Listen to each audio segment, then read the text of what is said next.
नमस्कार। इस वीडियो में हम लोग डिफेंस इन्वेस्टिचर सेरेमनी पर प्राइम मिनिस्टर के मैसेज को पढ़ेंगे और उसके माध्यम से हम लोग अंग्रेजी सीखेंगे। तो देखिए, यह जो सेरेमनी होती है डिफेंस इन्वेस्टिचर सेरेमनी, इसे इन्वेस्टिचर का अर्थ होता है अलंकरण करना, यानी रक्षा क्षेत्र के लोगों को यहाँ पर क्या दिया गया है, पदक दिए गए, पुरस्कार दिए गए। तो उसी तरह का ये समारोह था। Attended the defence investiture ceremony, शामिल हुआ। अटेंड का अर्थ हुआ शामिल हुआ या उपस्थित हुआ। Attended the defence investiture ceremony 2024 phase 1। रक्षा अलंकरण समारोह 2024 में मैं शामिल हुआ एट राष्ट्रपति भवन में रक्षा अलंकरण समारोह 2024 में शामिल हुआ। वेयर राष्ट्रपति जी प्रेजेंटेड द गैलेंट्री अवार्ड्स, जहां राष्ट्रपति जी ने वीरता, गैलेंट्री का अर्थ हुआ वीरता पुरस्कारों को क्या किया, प्रदान किया। यहाँ प्रेजेंट का अर्थ क्या होगा, प्रदान किया। और डिफेंस इन्वेस्टिचर तो रक्षा अलंकरण समारोह। Our nation is proud of the valor and dedication of our brave soldiers. हमारा राष्ट्र प्राउड ऑफ, गौरवान्वित है, गर्वित है, गौरव महसूस करता है। Proud of, we are proud के साथ ऑफ लगता है। प्राउड ऑफ द वेलर मतलब क्या हो, वीरता, बहादुरी। डेडिकेशन, समर्पण। ऑफ आवर ब्रेव सोल्जर्स, हमारे वीर सैनिकों का। हमारा राष्ट्र हमारे वीर सैनिकों की वीरता और समर्पण के प्रति गौरवान्वित है। They exemplify the highest ideals of service and sacrifice. वे उदाहरण है, exemplify उदाहरण बने हुए हैं, उदाहरण है। एग्जाम्पल से बना, exemplify the highest ideals of service and sacrifice. सेवा और त्याग, सेवा और बलिदान।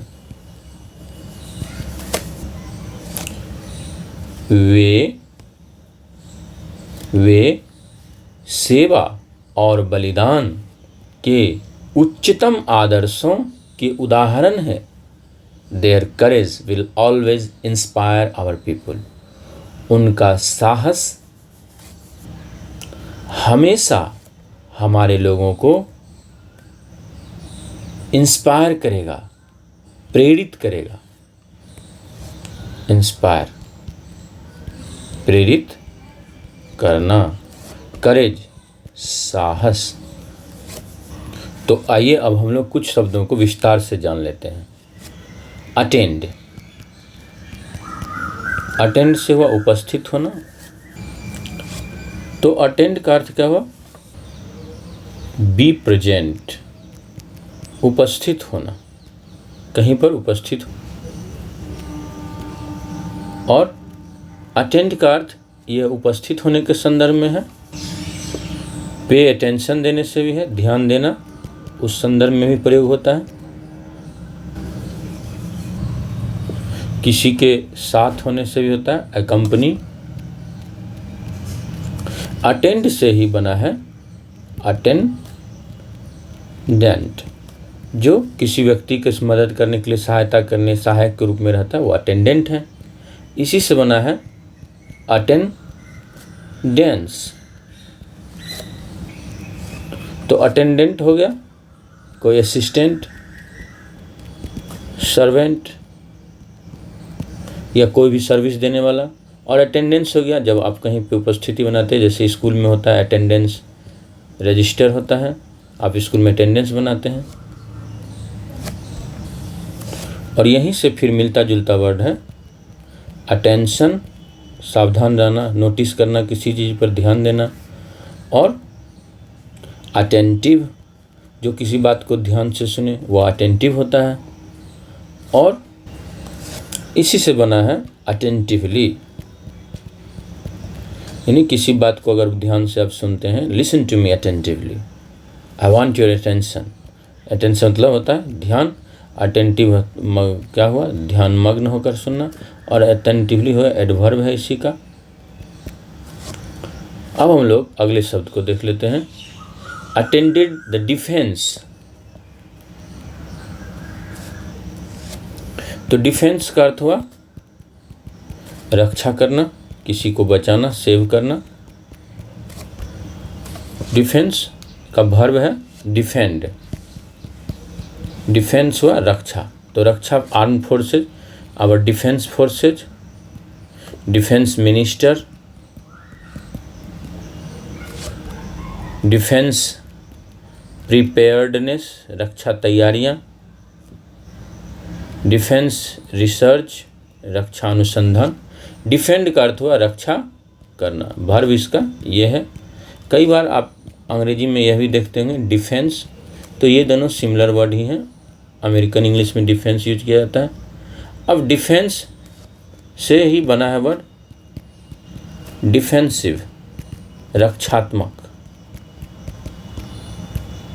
जैसे किसी ने डिफेंसिव पोस्चर बना लिया, फिर डिफेंस से ही बना है, इसी से बना है डिफेंसिबल, जिसकी रक्षा की जा सके, रक्षा के लायक, जिसकी रक्षा की जा सके, जिसका बचाव किया जा सके, और इसी से बना है इनडिफेंसिबल। ध्यान देंगे ऐसे यहाँ पर इनडिफेंसिबल, जिसका बचाव नहीं किया जा सके, जिसे जस्टिफाई नहीं किया जा सके, जिसे ना तो जस्टिफाई किया जा सके ना ही डिफेंड किया जा सके।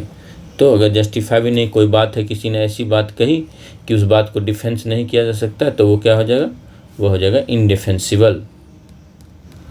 लॉजिक, डिफेंसिबल को जस्टिफाई किया जा सकता है या जिसे डिफेंड किया जा सकता है। इसी से बना है डिफेंडेंट, जो कि क्या होता है, कोर्ट में मुदालय जिसको कहते हैं, यानी जिस व्यक्ति पर एक्यूज्ड होता है, जो आरोपी होता है वो डिफेंडेंट होता है, और जो दूसरा पक्ष होता है उसे कहते हैं, ये हुआ आरोपी पक्ष। डिफेंडेंट आरोपी पक्ष के लिए यूज किया जाता है। फिर डिफेंस से ही अगला वर्ड है डिफायंट, जो क्या हो, जो करेजियस हो, किसी बात का विरोध करने वाला हो, तो डिफायंट हो जाता। तो यह इसे बोल्ड, ब्रेव, रेजिस्टेंट, इस सब के अर्थ में प्रयोग किया जा सकता है। इसी से जुड़ा हुआ वर्ड है डिफेंसलेस। डिफेंसलेस क्या हुआ, अनगार्डेड, आरक्षित, जिसकी कोई रक्षा नहीं कर रहा, वो डिफेंसलेस हो जाता है। अब हम लोग अगले वर्ड को देख लेते हैं, डिफेंस इन्वेस्टिचर। तो इन्वेस्टिचर को अगर हम लोग देखें तो यह हो जाएगा इन्वेस्टिचर।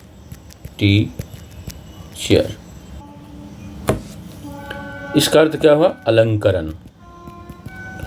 अब देखिए पुराने ज़माने में क्या होता था, ये इन से बना है, इन प्लस वेस्टायर। वेस्टायर होते थे वस्त्र। जैसे पुराने ज़माने में क्या होता था, किसी पदाधिकारी को या किसी सैनिक को जब किसी नए पद पर लाया जाता था, कोई पद प्रदान किया जाता था या कोई पदक प्रदान किया जाता था, तो उसे क्या दिया जाता था, एक विशेष रंग का वस्त्र दिया जाता था, या एक विशेष रंग के वस्त्र का टुकड़ा उसके यूनिफॉर्म पर लगा दिया जाता था। तो उसी से बना है ये इन्वेस्टिचर। अलंकरण किया जा रहा है यहाँ पर, यानी कि जो भी सोल्जर हैं उनको क्या किया जा रहा है, they are being invested with an insignia, an honour. Invest somebody something with honour, किसी को कोई सम्मान देना, यही हुआ अलंकरण का अर्थ है। इन्वेस्टिचर का अर्थ हुआ सम्मान। तो यह जब सैनिकों इत्यादि को दिया जाता है तो इन्वेस्टिचर सेरेमनी का प्रयोग किया जाता है। अब सेरेमनी को अगर देखें हम लोग तो सेरेमनी क्या हुआ? समारोह।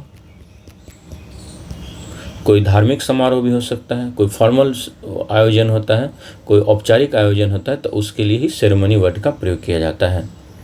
जैसे अगर कोई धार्मिक समारोह हो तो उसके लिए राइट का भी प्रयोग किया जाता है, धार्मिक अनुष्ठान के लिए, वह एक रिलीजियस सेरेमनी होगा।